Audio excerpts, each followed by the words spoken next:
Bonjour à toutes et à tous et bienvenue sur KTB Radio dans l'émission Le Micro des artisans où nous recevons différents artisans et également des auto-entrepreneuses, auto-entrepreneurs pour partager avec vous leurs passions et leurs activités.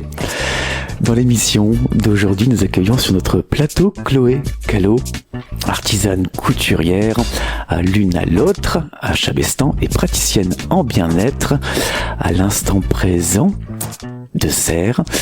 Bonjour Chloé. Bonjour. Je me suis pas trompé. Non, pas du tout, c'est ça. Pour l'instant. Alors Chloé, pourrais-tu nous présenter tes deux grands axes d'activité? Oui. Donc, le premier, c'est la couture. Je suis couturière de métier, de formation. Et la deuxième, c'est la pratique des soins bien-être que je pratique depuis un peu plus de 3 ans maintenant. Donc pour la couture, plusieurs branches, retouches, création. Oui, c'est ça, qui sont les deux activités principales de la couture. Donc une grosse partie retouche qui est assez stable et puis vient se rajouter une partie création. Et dans la partie création, il y a encore deux approches différentes. Il y a encore des branches. C'est ça. Il y a ce lien avec la nature. On en reparlera tout à l'heure. Et du côté du bien-être, deux axes aussi, la trame. C'est ça, la trame, qui est un soin vibratoire, et le massage Kobido, qui est un soin du visage, un massage du visage basé sur un soin ancestral japonais. On abordera le domaine du bien-être dans la troisième partie de l'émission, mais tout d'abord, on va retracer ton parcours, ce qui t'a amené à la couture. Tout d'abord, qu'est-ce qui t'a amené à ce domaine ? La couture, ça a toujours été présent, je pense, comme beaucoup de couturières, avec un vrai intérêt pour les tissus, les matières, les volumes, le mouvement, beaucoup. J'avais une maman et une grand-mère qui faisaient leurs vêtements, donc ça m'a fascinée. Et puis c'est venu assez naturellement de par mon parcours professionnel, ça s'est implanté. J'ai toujours acheté des tissus, fait des petites choses, et puis à un moment donné dans mon parcours professionnel, ça a surgi de manière très naturelle et très fluide. L'envie de me former avec une costumière, l'envie de créer à partir de cette matière-là et de proposer un service de réparation de vêtements pour que les gens puissent garder leurs vêtements plus longtemps. Donc tu as travaillé longuement dans le cinéma, oui, sur Paris. Tu as fait plusieurs postes, oui, dans ce domaine. Oui. Au départ, je suis monteuse film. C'est ma première formation. Ça a été mes études. Donc, j'ai commencé à travailler à ce poste-là.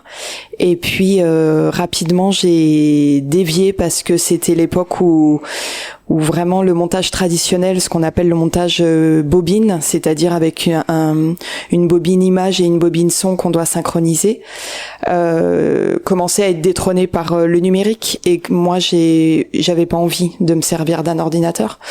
Donc je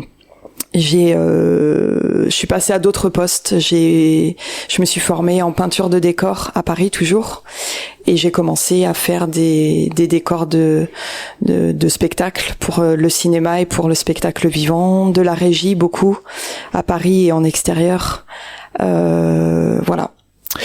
Et de la couture. Et de la couture. Pour des troupes de théâtre. C'est ça. Et c'est comme ça que la couture est venue. Parce que j'avais quelques connaissances en couture, et on m'a demandé de créer pour des troupes avec pas beaucoup de budget, des costumes assez simples, et ça m'a plu. Voilà, le contact a été facile. Et est-ce que tu t'es formé sur le tas, sur l'instant, pour la couture? Oui. Ou bien tu as fait des formations auparavant? Alors auparavant, j'avais pas fait de formation en couture. C'était ma mère qui m'avait appris et ma grand-mère qui m'avaient appris les bases. et puis l'observation. Et c'est à partir de ce moment-là, quand j'ai commencé à travailler avec les premières troupes de théâtre, que j'ai eu envie et que j'ai senti le besoin aussi de me former pour avoir des bases solides et pouvoir après faire ce que j'avais envie et que ça soit pas de la bidouille, quoi. Et tu t'es éloigné, tu as lâché le cinéma. Oui, j'ai lâché le cinéma à peu près à ce moment-là. Ça a été un vrai choix parce que l'activité me plaisait. J'ai fait énormément de rencontres et j'ai travaillé avec des gens super. Mais il y a eu aussi un autre côté qui était moins glamour, dont on parlait pas beaucoup à l'époque, qui était un côté humain moins chouette, qui était ce qu'on appelle assez vulgairement le droit de cuissage, et qui moi m'a profondément heurté, et qui se faisait partout avec des gens assez influents, notamment voilà, moi les expériences que j'ai eues, c'était avec un producteur de théâtre et de cinéma, et voilà, c'est des expériences qui ont été assez loin humainement, et j'ai décidé de sortir de ce milieu-là, c'est un milieu assez extrême, c'est-à-dire qu'on peut faire des expériences absolument magiques et des expériences vraiment très en dessous, quoi. Et cet écart me convenait pas du tout. Et pour me protéger, j'ai décidé de quitter ce milieu-là et de quitter Paris. Donc c'est un milieu qui ne te convenait pas. Non. Par tes expériences. Ensuite, tu décides de partir dans le sud. Oui, je décide de migrer. Je rentre en contact avec une galerie de photos qui n'existe plus, mais qui était une super galerie à Aix-en-Provence, pour lesquelles je travaille en photo, parce que j'ai ce parcours-là aussi. Et puis ça me fait rencontrer des gens, et j'atterris en Espagne, à Valence. Espagne. Et tu travailles ou bien tu as créé un café? Je travaille. C'est pas moi qui l'ai créé, mais je pars en Espagne d'abord pour danser, et puis je suis en colocation et j'arrive là-bas sans travail, et je rencontre. On me fait cette proposition de gérer un café expo. Qui proposait des expositions d'artistes, des concerts, des rencontres, et ça me plaît. Je parle pas vraiment espagnol, mais ça me plaît la proposition, donc je dis oui, et voilà, je me retrouve projetée dans cet univers-là pendant plusieurs mois, pendant 9 mois, et c'est génial. Et ensuite tu quittes l'Espagne. Ouais, je quitte l'Espagne, je reviens en France, dans le sud, Marseille, Aix, et là j'ai à nouveau une expérience dans le milieu du spectacle vivant, mais beaucoup plus simple. Voilà, je rencontre des gens, et je rencontre une couturière, une costumière de théâtre, qui m'apprend énormément de choses. Et je décide vraiment d'axer mon activité là-dessus. Et tu arrives dans les Hautes-Alpes. Et j'arrive dans les Hautes-Alpes. En 2011. C'est ça. Et tu crées. Et je crée mon premier atelier de couture à Vennes en 2011. Donc tu crées l'entreprise l'une à l'autre, c'est ça? C'est ça. 2011. Donc atelier de création et de retouche. Oui. Sur Vennes. Il y a eu 2 ateliers sur Vennes, c'est ça? Oui, il y a eu 2 ateliers sur Vennes. Et une boutique du côté de Gap, oui, durant 1 année et demie. Oui. Et aujourd'hui, ton atelier se trouve à Chabestan. Oui. Alors c'est un atelier ouvert au public? Oui. C'est un atelier ouvert au public pour la partie retouche, réparation, et pour la partie création. Il y a aussi une partie atelier, cours, qui est proposé dans ce lieu-là. Voilà, c'est ouvert plusieurs jours par semaine à qui veut bien pousser la porte. Et Juste avant l'émission, en faisant un petit briefing, tu m'avais dit que tu avais à une période un camion couture. Oui. L'idée est venue parce que le 05 est un territoire un peu éparpillé avec des villages assez lointains, et j'avais envie d'aller vers les gens. Et du coup, j'ai acheté un camion que j'ai fait aménager en bois à l'intérieur avec tout le nécessaire pour coudre. Et je faisais les marchés pour proposer un service de retouche pendant que les gens faisaient leurs courses au marché. Moi, je faisais la réparation et ils récupéraient leurs vêtements après leurs courses. Et en même temps, je proposais un service de café pour que les gens puissent se poser s'ils n'avaient pas de courses à faire, puissent se rencontrer. Et je fais ça plusieurs années dans les Hautes-Alpes. Et c'était durant la période du Covid? C'est ça. C'était durant cette période-là où c'était important pour moi de pas céder à la panique, à la pression, à la peur, et de refuser ce qu'on nous imposait, et de continuer à créer du lien social, et que les gens puissent continuer à se regarder, à se parler, à se rencontrer sans doute et sans peur. Et ça a été important pour moi de tenir bon à cette période-là. On va revenir maintenant sur le nom de ton entreprise, L'Une à l'autre. Oui. Comment as-tu trouvé ce nom?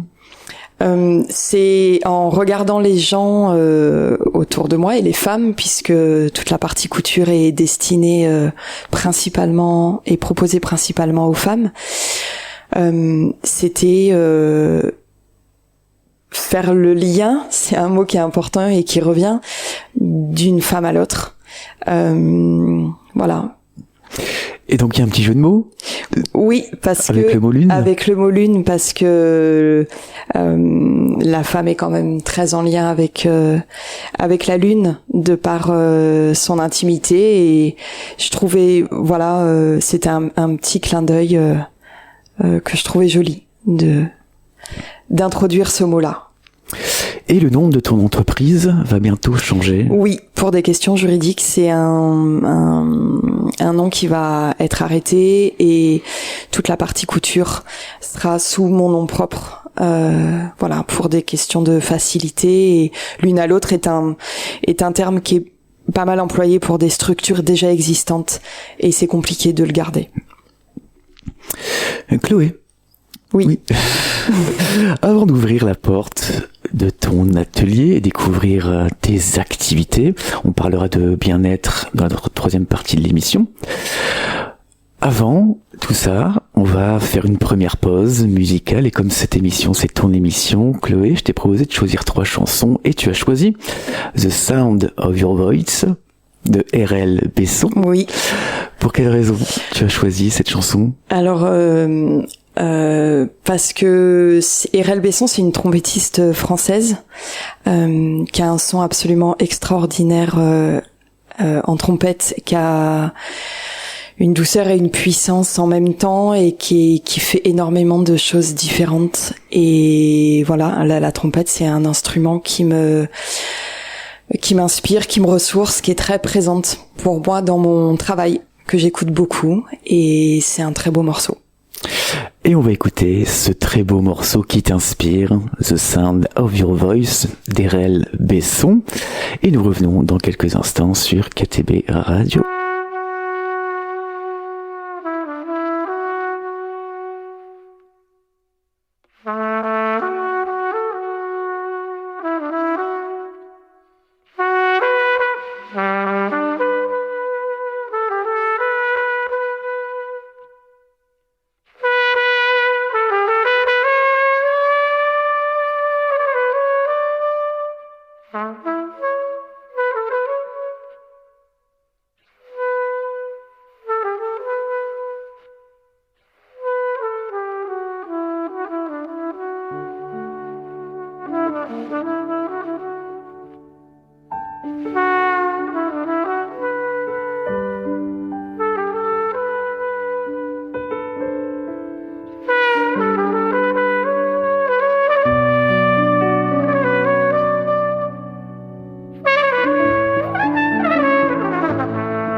Vous écoutez l'émission Le micro des artisans.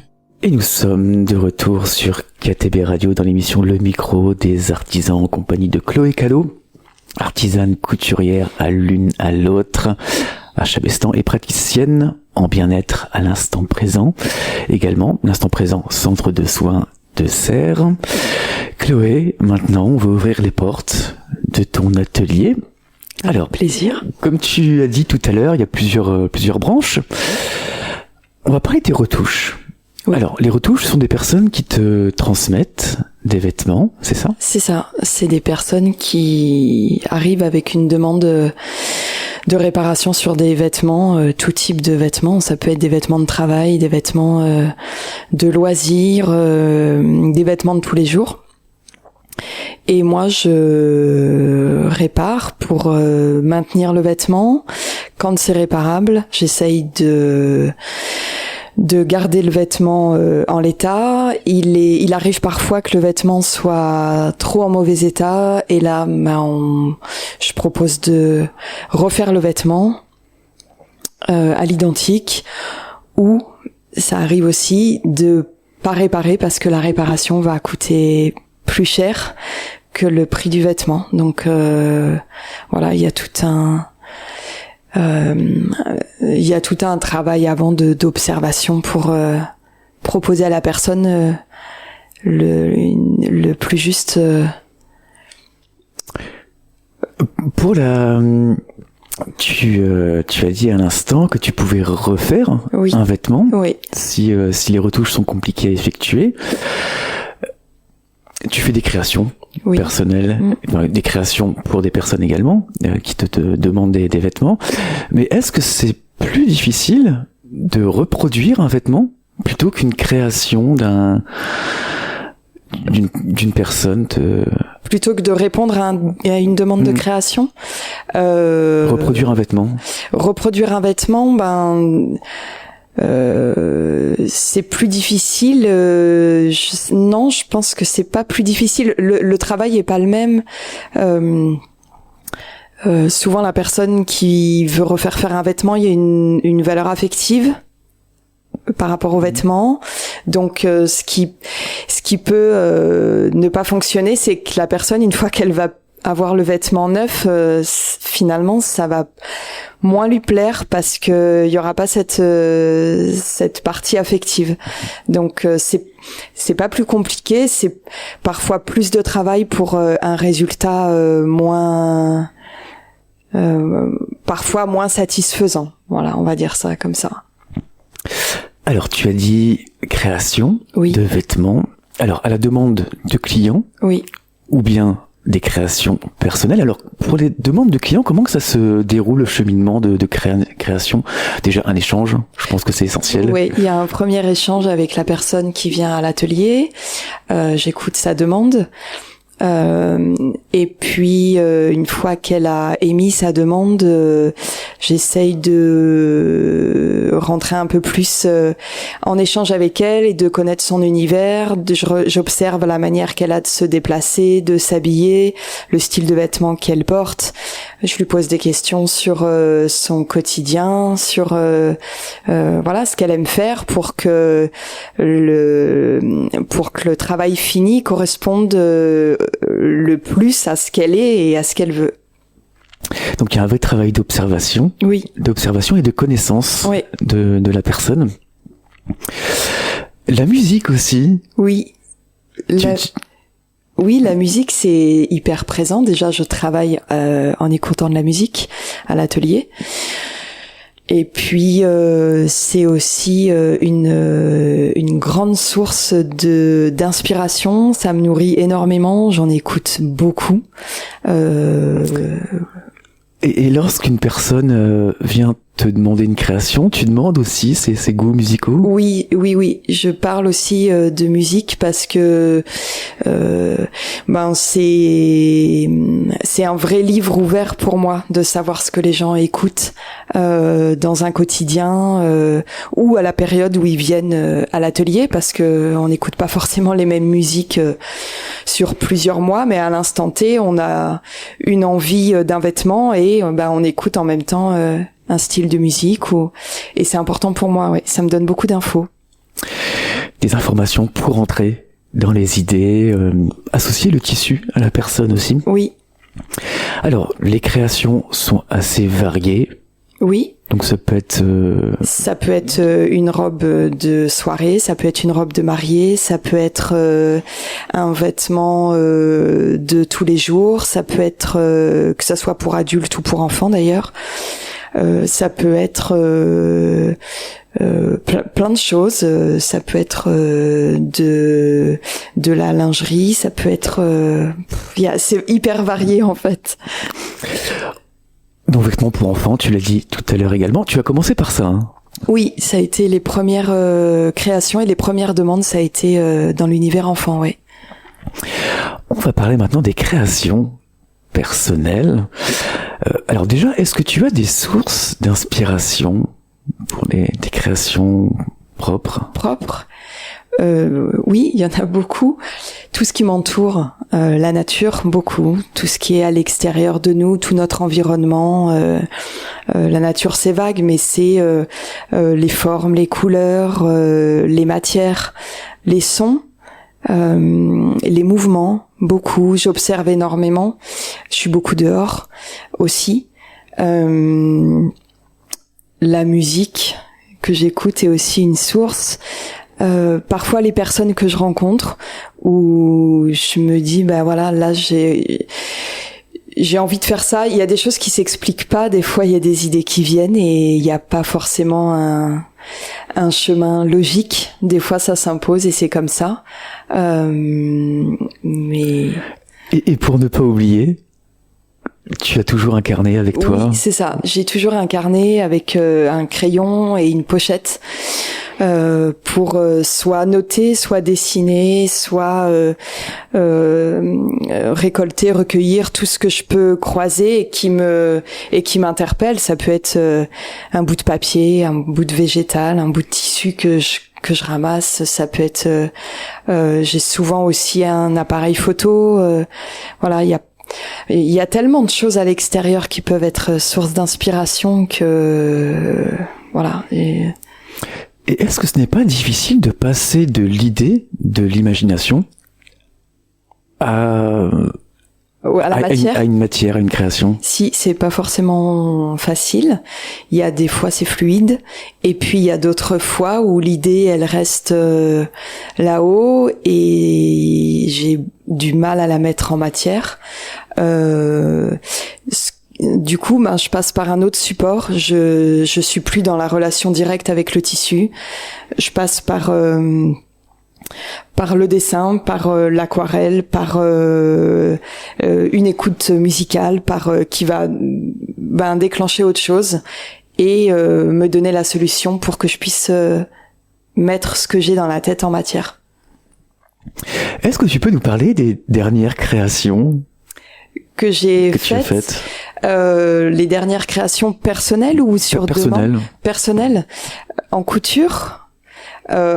C'était des gilets kimono que je suis toujours en train de faire et que je propose dans un espace de vente. Voilà, avec des motifs différents. Je fais moi-même l'association des tissus et moi-même ce qu'on appelle les matelassages en surpiqûre. Donc c'est vraiment une création de A à Z. Je crée le patron. Voilà. Tout est créé dans l'atelier.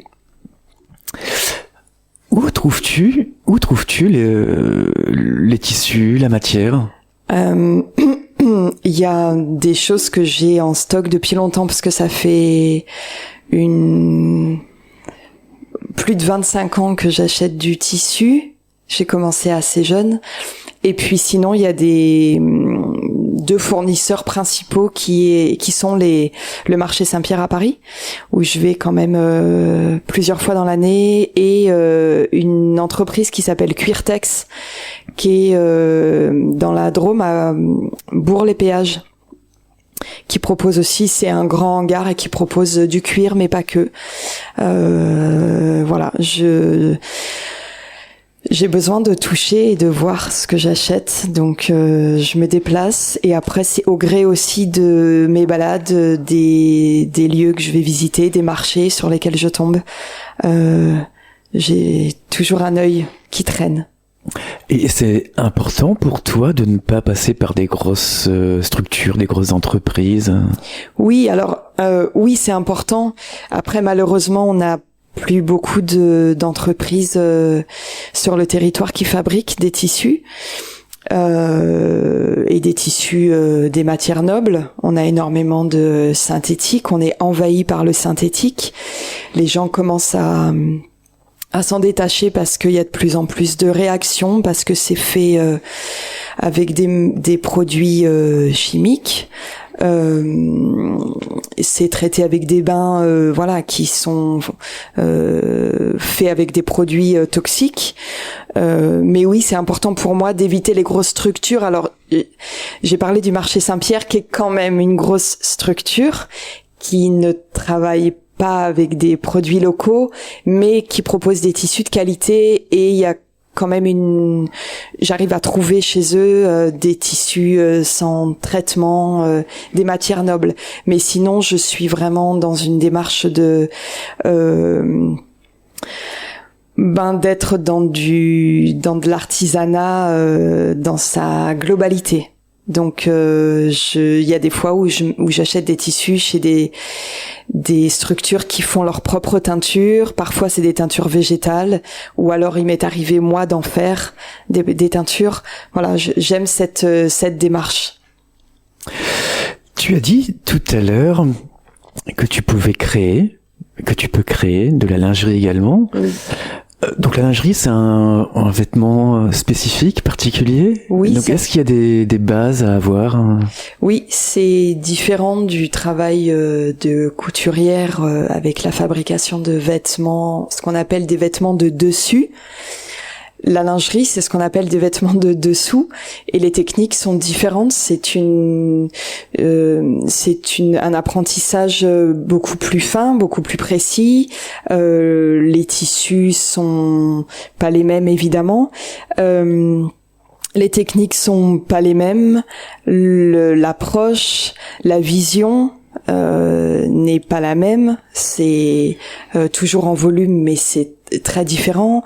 Les techniques d'assemblage des tissus pour pas que ça fasse que ça soit disproportionné, que ça soit un rendu un visuel pas élégant. Enfin, il y a le tissu a une trame et c'est hyper important de connaître la trame de ce tissu, le fil, le sens de ce tissu pour pouvoir l'exploiter au mieux et que le rendu soit le plus joli possible. On parlera de la trame tout à l'heure, qui est en lien avec le bien-être également. Tu travailles le cuir, on n'en a pas parlé, pas encore, le cuir, donc là c'est pareil, c'est un travail spécifique. Oui, c'est un travail spécifique qui nécessite, on peut le travailler à la machine, mais on peut aussi le travailler à la main. Donc c'est souvent un travail qui est un peu plus physique, parce que le cuir c'est une matière qui peut être assez épaisse, donc c'est à travailler avec peut-être moins de finesse entre guillemets. C'est un travail qui est un peu plus brut, que j'utilise pour faire des accessoires ou des bijoux. Voilà. Justement, les accessoires, qu'est-ce que tu proposes comme accessoires? En accessoires, je propose des sacs du coup en cuir. Je propose des luminaires que je travaille avec du papier japonais. Alors tout ça, c'est pas, je propose pas les mêmes choses tout au long de l'année. Des fois, c'est suivant les saisons, c'est suivant l'inspiration. Les luminaires, je récupère des vieux socles, des vieux pieds de lampadaires ou des vieux socles de lampes, et moi j'habille simplement avec du papier japonais que je couds ou que je décore en peinture ou à la feuille d'or. Et donc pour les accessoires, on peut venir te demander également. Oui. De créer. Oui, c'est plus rare, mais oui, il y a des gens qui viennent pour des bijoux notamment, qui ont vu ce que je faisais et puis qui ont envie d'une modification sur un bijou ou d'un bijou particulier, que ça soit pour les oreilles ou un bijou de cheveux aussi. Et là, c'est le même principe que quand c'est une création couture, une demande de création couture. La démarche pour moi est la même. J'essaye de rentrer dans l'univers de la personne et de comprendre au mieux sa demande. Et tu fais du dessin?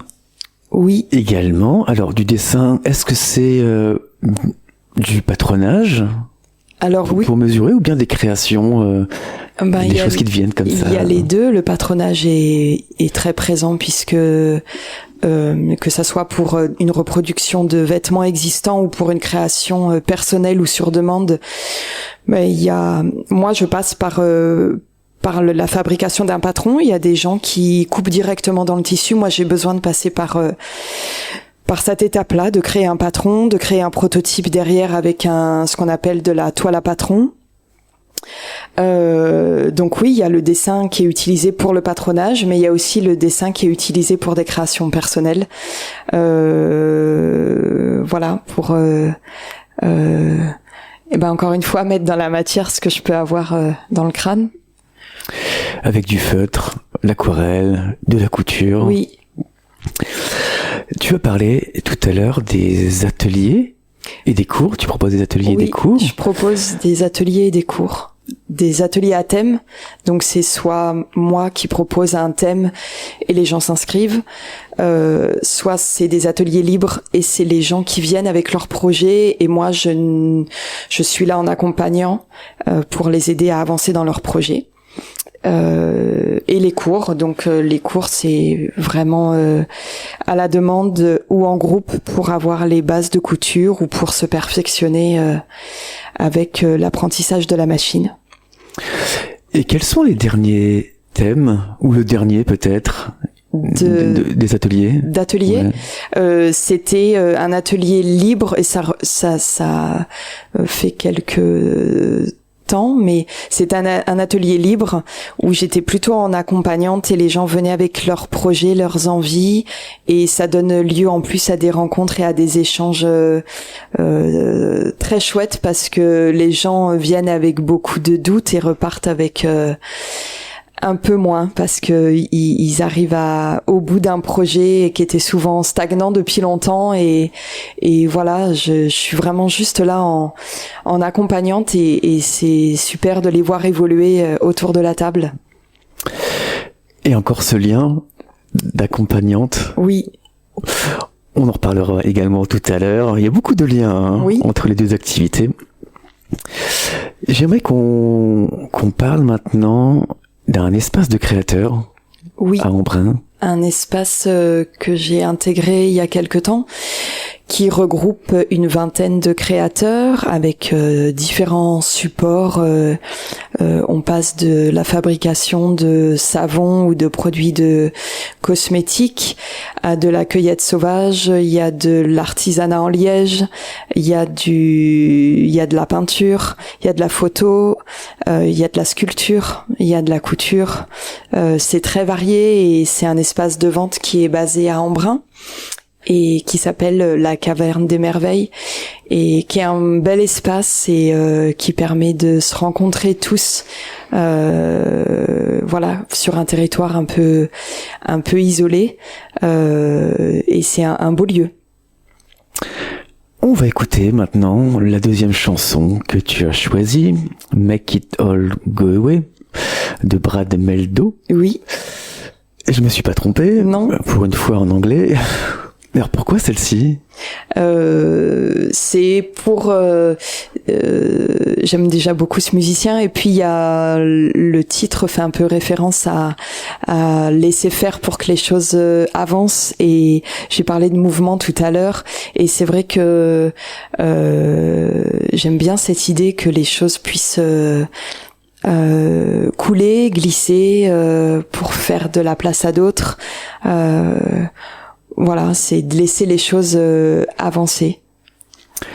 Et on va avancer avec Brad Meldo et la chanson Make It All Go Away. Et nous revenons dans quelques instants sur KTB Radio, la radio du peuple.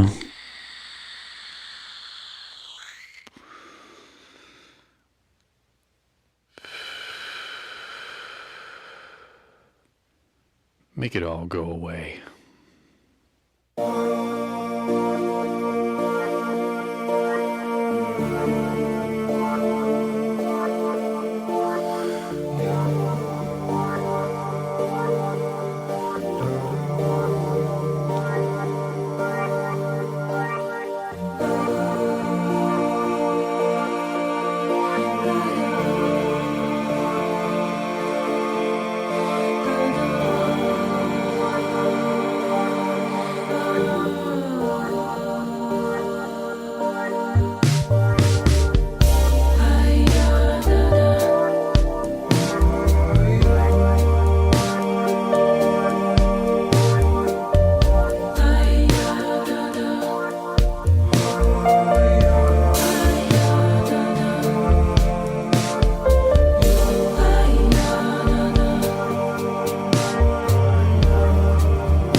Et vous êtes toujours dans l'émission Le Micro des Artisans en compagnie de Chloé Callot, artisane couturière à l'une à l'autre à Chabestan et praticienne en bien-être à l'instant présent à Serres dans les Hautes-Alpes.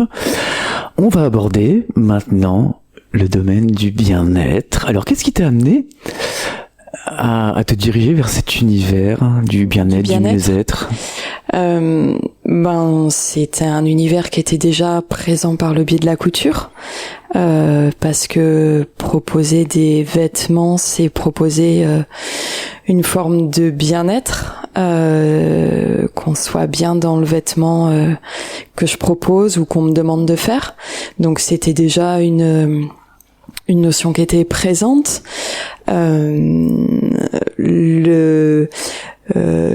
Les outils que je propose en bien-être, notamment la trame était déjà présente aussi. D'abord parce que le tissu a une trame, tout a une trame, donc c'était pour moi pas du tout nouveau. Et l'outil de trame, c'est un outil que je connais depuis plus de 15 ans, parce que c'est un outil que j'ai reçu à différentes étapes de mon parcours personnel, et j'avais envie, je l'ai beaucoup reçu, j'avais envie de le proposer, donc de me former.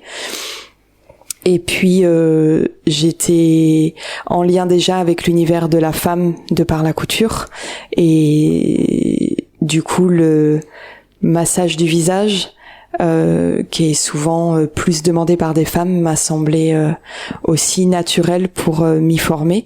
Voilà, qui est un soin ancestral en plus, japonais. Et Kobido, ça signifie la voie de la beauté ancienne en japonais. Donc voilà comment je suis venue à donner une autre forme d'existence au bien-être. Est-ce que tu peux nous dire en quoi consiste la trame? La trame, c'est un outil, c'est un soin vibratoire qui a été mis au point dans les années 90 par quelqu'un qui s'appelle Patrick Buren-Stenas, qui a plutôt un parcours scientifique et qui est alchimiste,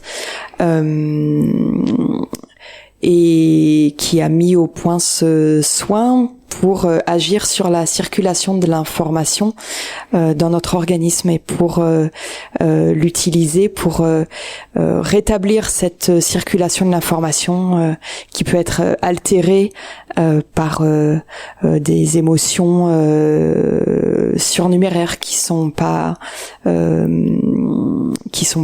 transmutées, qui sont pas extériorisées.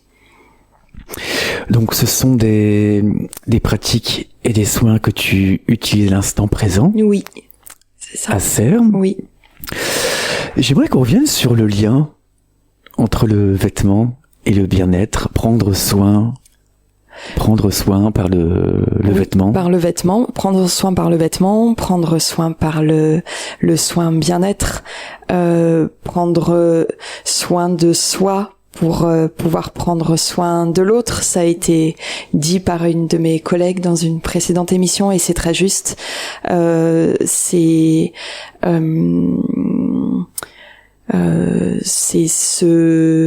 se rencontrer à travers le soin aussi, pour mieux se connaître et du coup s'ouvrir davantage à l'extérieur. Enfin, c'est comme ça que moi je le vis, et je le propose en tout cas. Et lorsqu'on a un nouveau vêtement sur soi, on peut avoir une nouvelle image aussi de soi, de soi-même. Oui, tout à fait.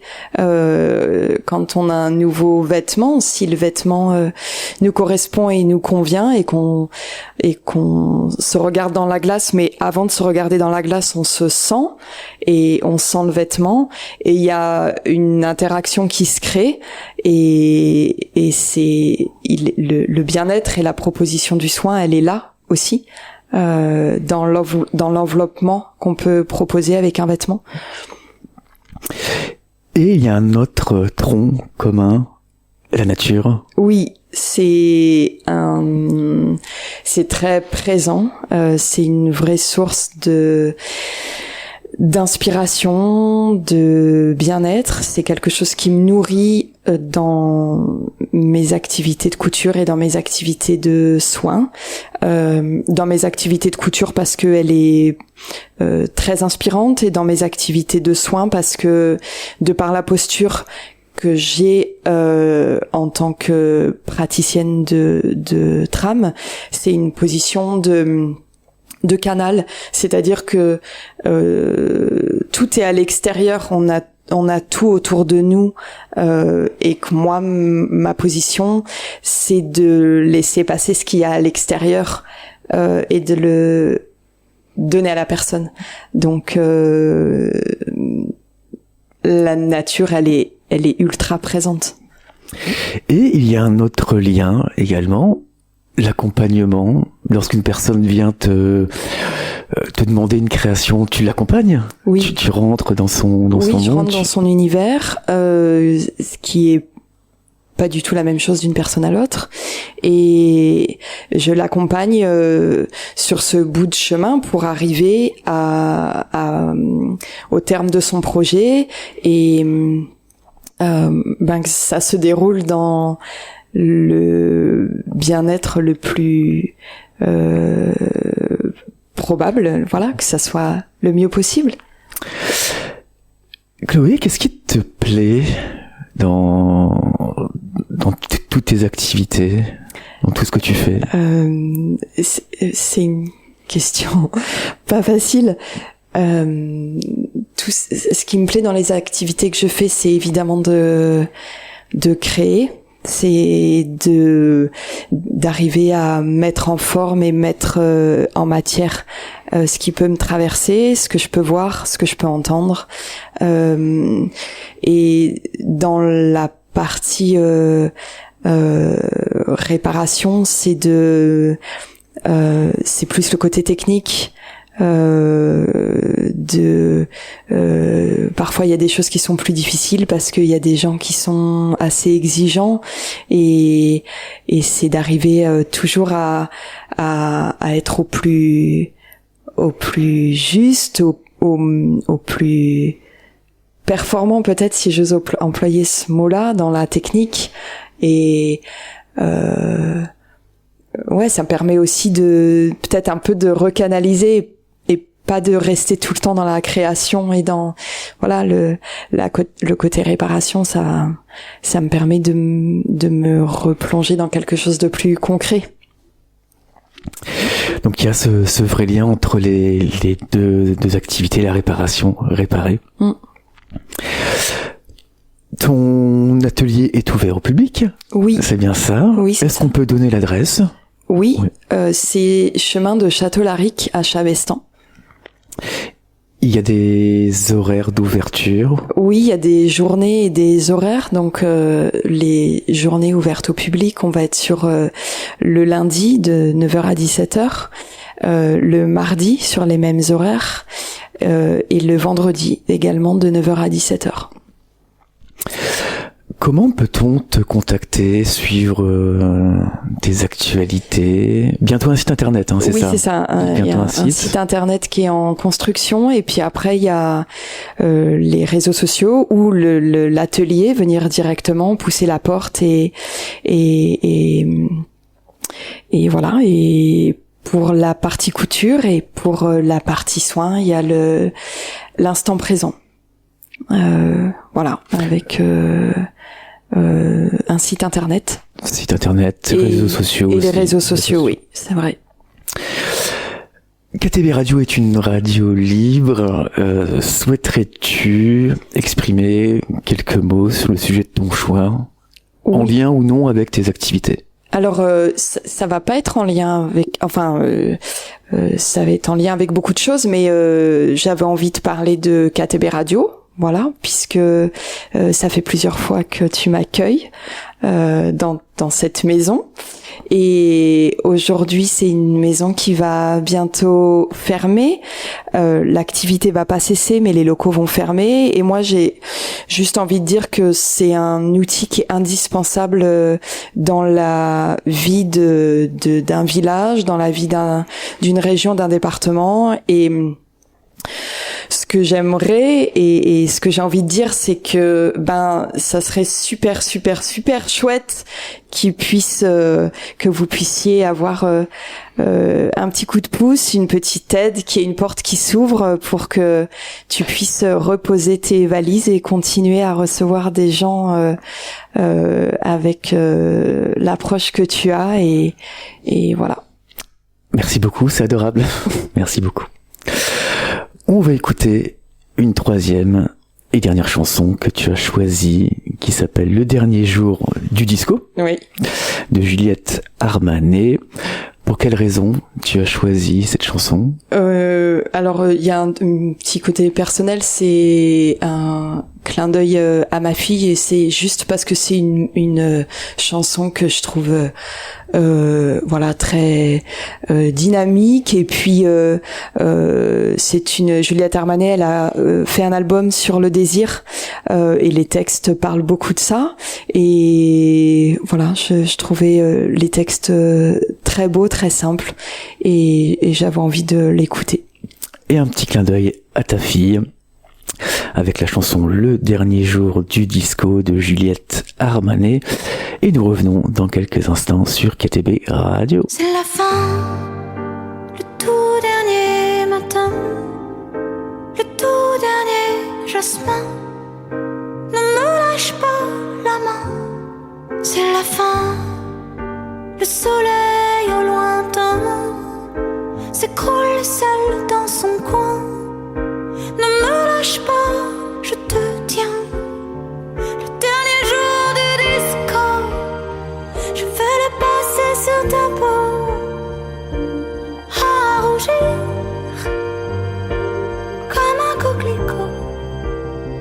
Le dernier jour du disco, je vais l'entendre en stéréo et te dire qu'il n'y a rien de plus beau. C'est la fin, les statues des reins coulent dans leur chagrin. Ne me lâche pas la main. C'est la fin, les rivières du destin s'affolent comme du satin. Ne te lâche pas, je te tiens. Le dernier jour du disco, je veux le passer sur ta peau, à rougir comme un coquelicot. Le dernier jour du disco, je vais l'entendre en stéréo et te dire qu'il n'y a rien de plus beau. C'est la fin, les couleurs soudain se confondent au fusain. Ne me lâche pas, c'est rien, c'est la fin. Je vois sur le dessin quelque chose de divin. Ton Éden, mon jardin. Le dernier jour du disco, je vais le passer sur ta peau, à rougir comme un coquelicot. Le dernier jour du disco, je vais l'entendre en stéréo et te dire qu'il n'y a rien de plus beau.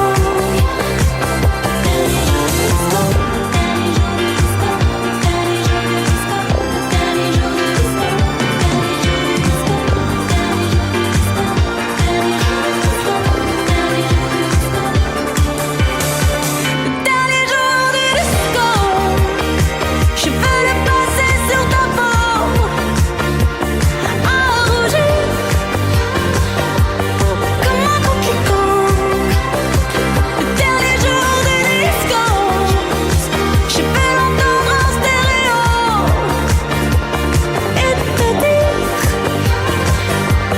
qu'il n'y a rien de plus beau. C'est la fin. Et voilà, c'est la fin. C'est la fin. On arrive à la fin de l'émission. Merci Chloé. Merci à toi, Romain. Un grand merci d'avoir participé à cette émission, de nous avoir fait découvrir ton atelier, tes activités de bien-être également. Est-ce que tu peux donner une nouvelle fois tes contacts ? Alors pour la partie soins, on peut me trouver à l'instant présent à Serres, route des Barillons, si ma mémoire est bonne. Et pour la partie couture, l'atelier est à Chabestan, au chemin de Château-Laric. Voilà, avec un atelier ouvert au public, 3 jours par semaine. Et les créations sont aussi visibles à Embrun, sur ce collectif de créateurs rue de la Liberté. Et bientôt un site internet. Et bientôt également. un site internet. Un grand merci. Un grand merci à toi, Romain, Chloé. pour ton accueil. Et à bientôt. Merci beaucoup. À bientôt. À bientôt. Et si vous souhaitez faire un don à l'association KTB Radio, vous pouvez effectuer un don sur le site internet. Donc c'est ktbradio.org. Nous vous remercions par avance de l'aide que vous pourriez nous apporter. Vous pouvez télécharger les applications gratuites depuis Play Store et App Store pour nous écouter où que vous soyez, à toute heure du jour ou de la nuit. Merci aux auditrices et aux auditeurs d'avoir été à l'écoute de ce programme. Vous venez d'écouter l'émission Le Micro des Artisans avec pour invité Chloé Callot, artisane couturière à l'une à l'autre à Chabestan et praticienne en bien-être à l'instant présent de Serres dans les Hautes-Alpes. Et c'était Romain, votre radiologue de KTB Radio. KTB Radio, c'est votre radio, la radio du peuple.